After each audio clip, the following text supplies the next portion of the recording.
Un immeuble en béton revêtu de bois, c'est esthétique et surtout utile. C'est ce qu'on appelle la protection solaire de l'enveloppe. Tout ce qu'on voit, tous les éléments qui sont, notamment les éléments en bois sur la façade, le bardage qui va permettre d'éviter que le soleil cogne directement sur les parois en béton et que ça renvoie la chaleur pendant la nuit, ou les brises soleil effectivement qui évitent aussi que les vitrages soient exposés. Utiliser des matériaux locaux et naturels, comme le bois de pin polynésien, ça contribue à faire des économies d'énergie.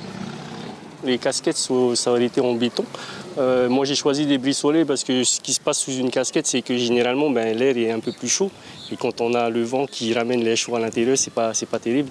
Donc du coup, moi, j'ai opté plutôt pour des brise-soleil où quand ça chauffe, ça part naturellement vers le haut. Et puis comme c'est du bois, ça chauffe moins. Imaginez ne plus avoir besoin de brasseurs d'air ou de climatisation. Comment faire?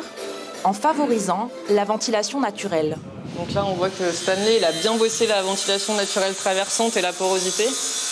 Donc avec des ouvertures de part et d'autre du logement et avec beaucoup d'ouvertures. Là, tu vois, on a des jalousies, des devantaux, ce qui permet d'avoir un grand espace pour que l'air circule.